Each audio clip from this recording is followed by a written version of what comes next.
You are listening to the Boss Experience Podcast, a podcast with conversations about business growth, self-development, and maintaining a mindset to achieve business success. My name is Michele Davis, and I am a business strategist and coach, and I am your host. Let's get started.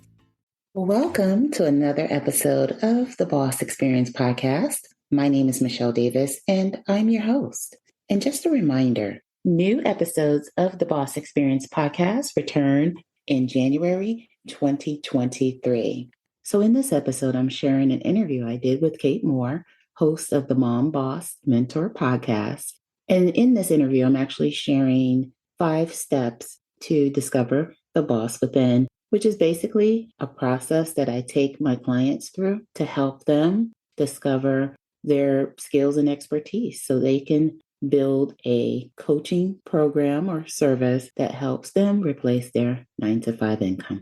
I hope you enjoy the episode. All right, everyone. Welcome to the Mom Boss Mentor. And today I have our first guest speaker ever, which is so incredible. This lady is a complete rock star, and she's really going to help us taking that transition from a traditional 9-to-5 or secure job to entrepreneurship. And I gave her a challenge of keeping it around 15 minutes or less, because that's what we're all about here, is information to help you level up in the pockets of your day. So Michele Davis is with the Boss Podcast. And if you haven't taken a look, I'm going to encourage you to go and click the link in the comments, because she shares how she transitioned from that burnout or that feeling of, being undervalued, unappreciated, working nonstop, having zero work-life balance and zero creativity as a manager. So she was an associate vice president, of a nonprofit. And in 2016, she made a switch that was pretty drastic. And I'll let her share a little bit about that transition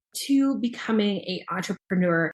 So Michele, welcome to the Mom Boss Mentor. I'm so thankful for you. So want to tell us about that moment when you had that breaking point where you said, I'm done, and you left. Hey, if you're enjoying this episode and you know you're ready to take that next step to finally become a professional service provider on your own terms, I want you to consider working with me. When you work with me, I help you start your business the right way from the beginning so you can generate the revenue you desire doing what you love.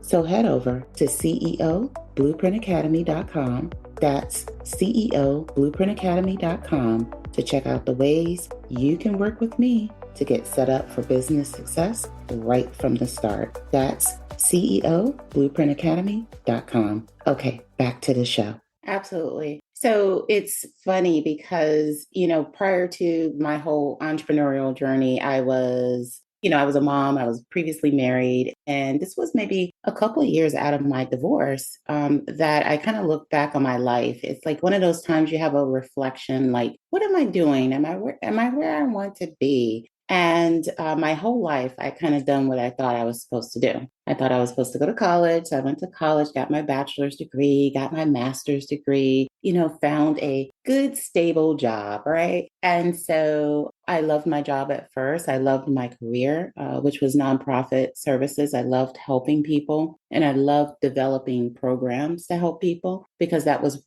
pretty much what I was primarily responsible for. But as time went on and a couple of decades went by, I found myself in my last nonprofit position, and I was in a situation where it was pretty toxic. And, here I was associate vice president. I was responsible for about 35 people under my management.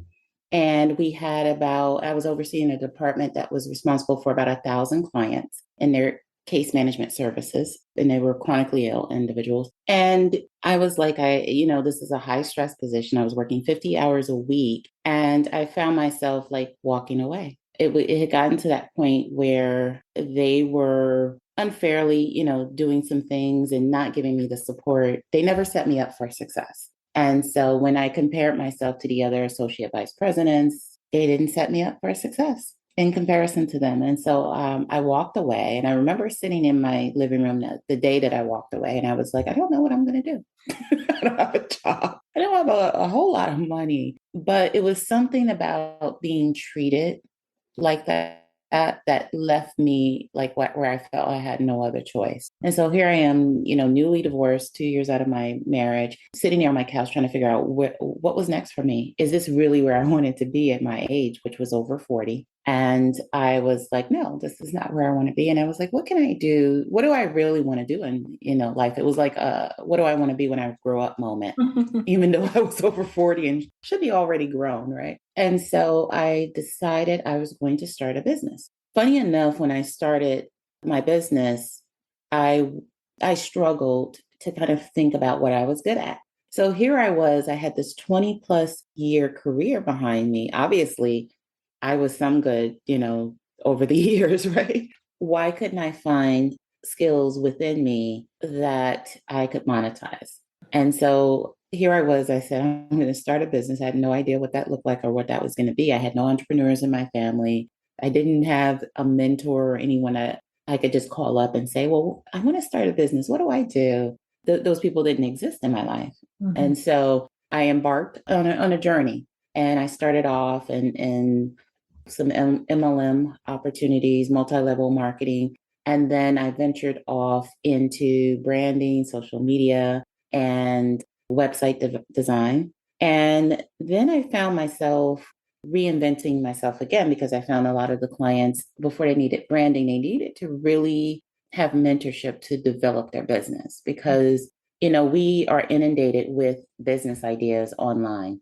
We're taught like, this is what makes you money and this is what you need to do. And so we end up doing those things instead of the things that, not only give us fulfillment, but also generate income for us too. And so a lot of times we're looking outward for the type of business we should start, and we should be looking inward. So through that whole process, I developed this 5-step process, and it gets more in depth, but I'm keeping it to 15 minutes because I know we have busy moms here. And so I title this particular segment, The Boss Within, Discovering the Boss Within. And so we think, even though we've made a contribution, to our workplace, we've made a contribution to our spouse and, to our family, we're raising kids, we think we have no skills. And that's so not true. There's a lot, we're human beings, we have strengths, we have so much richness within us, that we can deliver and help someone else solve a problem. And so I'd love to take your audience through these 5 steps. That would be amazing. And before you do, I just want to give you a kudos and a shout out, because to say like, I'm done, and to get to that breaking point with like no plan and no like nest egg of sense with the child, that is something that probably a lot of people are scared to do. And yet you went ahead, and here you are, a couple of years later having success. And so just reassuring other people that you don't have to have it all figured out. It's good to have some steps along the way figured out, but that it is possible. And I love the looking inward. So thank you for that reminder. Okay, so let's get to the 5 steps, because I'm super excited to take notes. Okay, great. So everyone should, before you get started, you want to definitely take out a piece of paper, because in several pieces of paper, because I'm going to take you from a transition where you're starting off with a blank pieces of paper. And then by the end, it's going to be all filled up. So I'm excited.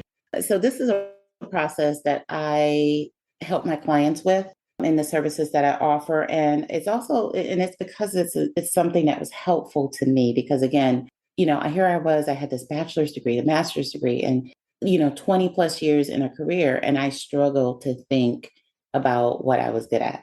And a lot of that is self-esteem. I'm thinking, I'm not good enough. How can I make a business off of anything? What do I know? Right. So I'm sure I'm not alone in feeling that way. So the first thing I did, and the first thing I want you to do, is to get in the mindset of, not filtering anything as we move through this process, and really brainstorming and doing what I call a brain dump. Because so often we limit ourselves, we limit our ideas before they ever make it onto the paper. And so we're not going to do that here. We're going to remove the filters. We're going to remove the limitations. You're going to go, from conception to, possible business idea. So the first thing you want to do is you want to identify your superpowers. So your superpowers are typically things that the skills you possess, I don't want you to get into, whether you hate the skill or whatever, but these are your passions. What are you passionate about? What skills do you have? What are people told you you're good at? And oh, you're really good at doing that, or oh, you're such an expert, or what do people come to you? What problems do people come to you to solve? So that's all on this list, as well as your experiences. So, and a lot of times we discount these. We think about, we don't think of our own experiences as things that we can monetize. What achievements have you had in your personal life? Because this isn't just a list of what your professional expertise is. This is about, your expertise, period, as a person, as a human being. And, think about your interests. Think about things you've overcome in your life. Have you overcome significant weight loss? Have you overcome a struggle with your child? This is where you just completely brain dump and put everything on paper. And then you take everything that you just came up with, and then we grab another sheet of paper, and then you want to establish how you can help people. And you do that by looking at everything you came up with and link those things to actual problems. Because when we think about ourselves as entrepreneurs, we have to think of ourselves as solving problems. People have to look to us for the solution. And so you want to look at everything on that list, and you want to think about, what problems am I seeing? So let's say for me, because I know you serve moms, my daughter was born with jaundice and they fed her formula in the hospital. So it was like a struggle when it came time for breast milk. And so, so if you have a story about like even your motherhood, like what you did to overcome, and those are all things you want to think about. Don't think about, filtering anything out. Don't think about, oh, I can't make money off that. Don't allow yourself to limit yourself and to limit your mindset. So just think freely. Think about what problems you can solve based on all the passions, the interests, the experiences, and the things you've overcome, and transition them into, what kind of problems do you see yourself solving? Then the third thing you want to do, and the third step, is you want to refine that list. And you can either do this by circling the problems you can imagine yourself solving, because clearly you're going to look at that list and you're like, yeah, that's an interest, but I don't even know if that's an interest anymore. I'm an evolving woman. I want to do something different, and allow yourself to even filter in some of those things that you may have discovered, things that you probably put on the shelf that think you may want to do too. Do you, deep down, do you want to aspire to be a photographer or something else, whatever the case may be? Make sure you put those on the list too. And then you want to refine it, either by circling things you can imagine yourself doing, or just moving those ideas to a different sheet of paper. I recommend moving them to a different sheet of paper. That way you have clutter-free vision and thoughts. And then the next thing you want to do is, because now at this point, you've identified what you're passionate about, what you're interested in, what you're experienced in, and what you've overcome. You've taken that and you've linked it to an actual problem. You've identified what problems you actually enjoy, things that you can envision yourself doing. And then now you are actually going to identify services that you can provide, using the list of things that you've already, problems you want to solve. How can I solve this problem? What kind of service can I offer? Can I offer coaching? Can I offer some other kind of service to help people solve this problem? And then finally, you want to vet and validate, because just because you're interested and you have this wonderful experience that you want to help other people overcome, you have all this expertise, doesn't mean it's going to be, profitable. So then you want to just validate, through market research, through looking at gaps in the market, seeing who else is providing similar services, and seeing what unique perspective you can bring to the market. And then you want to validate it, because you have to test your idea, right? Yeah, I think the validation is the one spot that, people can go down a rabbit hole and doubt themselves and say, oh, so many people are doing that. Like, I'm not good enough. And I think at that point in time, it's also important to kind of vet yourself with your friends and get some people to lift you up, because just because other people are doing it doesn't mean they're going to do it the way you can do it or with your experience. So it's really good. I think at that initial fifth step having somebody that's going to lift you up is really important, or surrounding yourself by a supportive community. And so exactly. I know in one of your podcasts, you shared how, it's so overwhelming when you are launching to look for the right coach or the right program. And so, what are some suggestions? I know that we're almost out of time, but what are some suggestions or key things that you encourage people to think about or consider when they're looking for taking that step and looking for that support? They can start with your group. Your group is awesome. It's awesome what you're doing, Kate, helping moms, level up into their entrepreneurial dreams and, get the freedom that they deserve as moms. But there's other Facebook groups as well. I recommend coaching once you kind of have a sense of what you want to do, so you can choose the right coach. I also recommend, finding like-minded people, because that's key, because you can find people within your family and within your friend group that could end up deflating your dreams. They'll tell you that's a crazy idea. If I had told someone I was going to quit my job, they would have talked me out of it. Yes, they would not have supported me.